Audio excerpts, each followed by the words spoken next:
Lagi-lagi diduga karena rem blong, 8 orang tewas dan 11 lainnya terluka. Jadi korban diseruduk truk pengangkut air minuman kemasan. Apakah jalan tol saat ini semakin tidak aman karena truk maut dibiarkan gentayangan? Untuk membahasnya sudah bergabung bersama kami, Wakil Ketua Masyarakat Transportasi Indonesia, Joko Setijowarno. Selamat sore Pak Joko. Selamat sore Mas David. Ya, terima kasih untuk waktunya Pak. Pak, ini tahun 2025 belum genap 2 bulan Pak. Namun kecelakaan maut yang melibatkan kendaraan besar seperti bus dan truk sudah mengakibatkan belasan nyawa ini melayang dan rata-rata ya karena rem blong alasannya. Ini pengawasannya lemah atau seperti apa Pak dari catatan Anda? Ya, kita turut belasungkawa ya pada korban yang mengalami musibah ini. Mudah-mudahan ini bisa menjadi yang terakhir kalinya lah. Tapi terakhir kali tentunya ini harus ada tindakan yang lebih tegas lagi dari pemerintah. Karena untuk angkutan barang ini sudah melampaui batas-batas normatif untuk terjadi kecelakaan.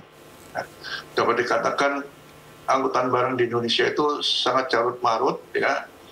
Mengurainya susah kalau cuma satu kementerian yang mengerjakan. Kami mencatat, ya, setiap hari itu pasti ada kecelakaan truk. Bahkan satu hari bisa terjadi 7 kali kecelakaan. Ya. Kemudian kelembagaan dan lembaga dan kementerian terlibat dalam angkutan barang itu ada sekitar 12 lah. Ya, oleh sebab itu tidak bisa ditimbangkan membereskan ini oleh Kementerian Perhubungan atau polisi ataupun PU. Ya. Belum lagi ini kalau kita lihat akar masalahnya juga ada di pasal 184. Di situ ada kebebasan liberalisasi dalam hal tarif. Tarif yang liberal ini diterapkan, ada kesepakatan antara pemilik barang dengan pemilik truk, ini menyebabkan ya harga itu terjadi yang katakanlah tarif yang serendah-rendahnya. Dampaknya adalah pasti ada yang dikorbankan, apalagi pengemudi kita itu tidak punya upah standar. Hasil kajian tahun lalu oleh Badan Kebijakan Transportasi, pendapatan sopir truk kita itu antara 1 sampai 4 juta rupiah maksimal dalam 1 bulan. Makanya sekarang jumlah truk sama jumlah pengemudinya banyak truknya. Sekarang perusahaan-perusahaan truk kesulitan mencari pengemudi yang handal, apalagi sekarang tidak ada kenaik. Karena untuk dirinya sendiri kurang, apalagi bayar kenaik. Karena tadi tarifnya terlalu mepet, ya. Nah, ini perlu cawe-cawe dari pemerintah dengan membuat standar untuk. Ini untuk tarif tolnya ya Pak ya? Tarif angkutan barang. Oh, tarif angkutan barang. Tarif angkutnya itu ya kesepakatan, kalau kamu mau sekian, nggak mau ya sudah, masih ada perusahaan lain. Sementara perusahaan ini kan mereka sudah terlanjur beli truk dan harus membayar bunga angsurannya ya. Nah, kalau dia daripada tidak bisa berusaha ya sudah diterima aja, tapi dengan mengorbankan yang namanya gaji supir, ya kan, jam kerja supir, perawatan dan sebagainya. Sehingga perawatannya pun katakanlah harus rutin tidak dilakukan. KIR dilakukan setiap 6 bulan sekali. Di antara KIR ini juga adanya sistem manajemen keselamatan. Ini belum bisa diterapkan oleh pemerintah keseluruhannya. 2019 mulai dilakukan, 2020 sampai 2023 pandemi. Dananya ada. Sekarang baru dimulai, tahun ini dipangkas sama sekali tidak ada anggaran untuk keselamatan. Jadi ke depan tuh kalau ini anggaran keselamatan tidak masih dipangkas seperti ini menyulitkan juga. Itu mencakup apa saja Pak anggaran keselamatan? Anggaran kenapa? Besarnya? Mencakup apa saja maksudnya? Anggaran keselamatan itu untuk apa? Anggaran keselamatan pertama untuk sistem manajemen keselamatan. Ya, kemudian menyangkut juga. Apakah itu maksudnya juga pengawasan Pak kalau manajemen keselamatan itu?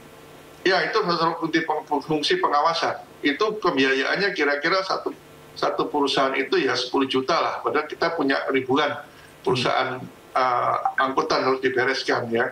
Nah, kemampuannya juga tidak mungkin setahun, beberapa tahun. Nah, kemudian KNKT sendiri itu sebagai investigator mereka tuh nggak punya anggaran. Hari ini mereka ke lapangan tuh tanpa biaya dari pemerintah. Ya karena dipangkas anggarannya. Nah, kemudian di darat sendiri yang dulunya ada Direktorat Keselamatan Transportasi Darat itu juga hilang. Pada adanya direktorat itu adalah sebenarnya untuk melakukan tindakan apa saja bisa dilakukan. Ini ya, jadinya sangat membahayakan sekali sebenarnya buat yang lainnya ya. Artinya yang lainnya ini kan mobil pribadi begitu. Kita jaga mobil dirawat dengan baik, semua juga ikut dalam jalurnya, tapi diseruduk dari belakang ini kan seakan-akan tuh kayak apa namanya tidak ada kepastian keamanan begitu Pak ya.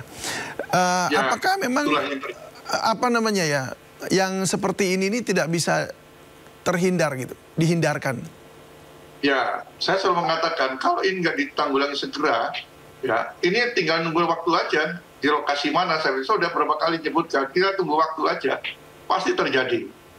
Berapa kali kecelakaan di Cipularang berulang-ulang, diam saja pemerintah. Padahal ini sebenarnya tugas dari kementerian apa? Kalau saya bilang minimal Kemenko. Sekarang Kemenko-nya sudah dipecah, ada ekonomi, ada Kemenko infrastruktur. Ya ini tugas Kemenko infrastruktur. Kalau tidak ya sudah Presiden harus turun tangan ini, segera bertindak untuk meminta Pak Joko, agar... mumpung Anda lagi barusan bicara soal ini kementerian juga. Tadi siang ini Menteri Pekerjaan Umum Dodi Hanggodo ini memeriksa gerbang tol Ciawi di lokasi kecelakaan beruntun ya, serta melihat weight in motion system yang menunjukkan bahwa laka ini terjadi akibat truk over dimension overloading atau odol. Kita saksikan. Jadi ngobrol sepintas dengan bapak-bapak Korlantas yang sedang mengerjakan olah TKP dan juga dengan teman-teman Jasa Marga. Salah satu penyebab utamanya adalah truk odol kan, truk odol yang gagal, yang tidak berfungsi dengan baik. Ya memang odol itu kan masalah yang dilematis berpuluh-puluh tahun gitu kan.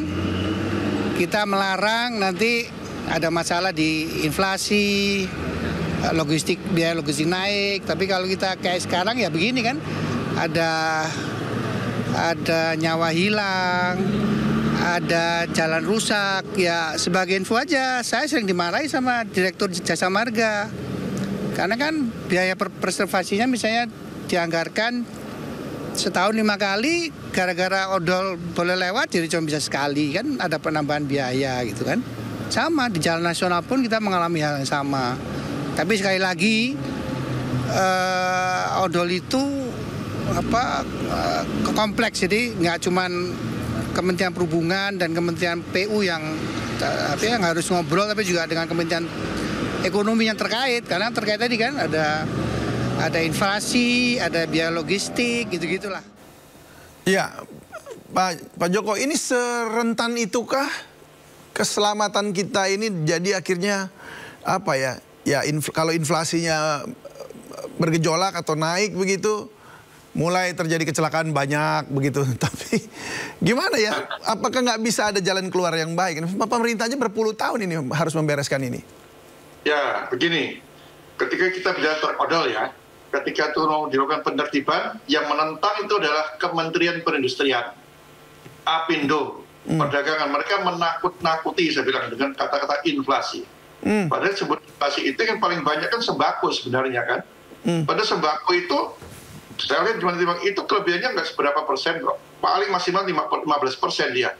Ya, yang lebih itu apa tadi bawa air, bapak nggak bisa inflasi, enggak, itu sembako. Jadi pada percaya semua, tiap dot segitu menakut-nakuti. Ya, belum lagi namanya pungli.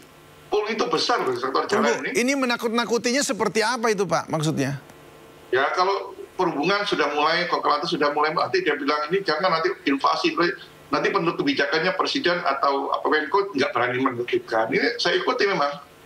Selalu begitu. Jadi. Belum lagi namanya pungli tadi ya. Nah, ya pungli ini juga nggak bisa dibasmi begitu ya? Nah, karena mulai yang baju seragam sampai tidak berseragam di Indonesia punglinya itu. Kalau baik, ini jadi masih kembali lagi pada persoalan klasik juga. Jadi makanya nih puluhan tahun nggak kelar-kelar juga ya. Baik, Pak Joko, saya masih ingin sebenarnya banyak bertanya, tapi ini waktu kita sangat terbatas. Terima kasih banyak Pak sudah berbagi bersama kami di Sindo Sore. Semoga saja ada jalan keluar dan memang katanya mereka sedang membicarakan dan semoga saja kali ini adalah pembicaraan yang terakhir untuk keputusan dan kebijakan yang lebih baik. Terima kasih, salam sehat selalu Pak Joko, selamat sore. Sore.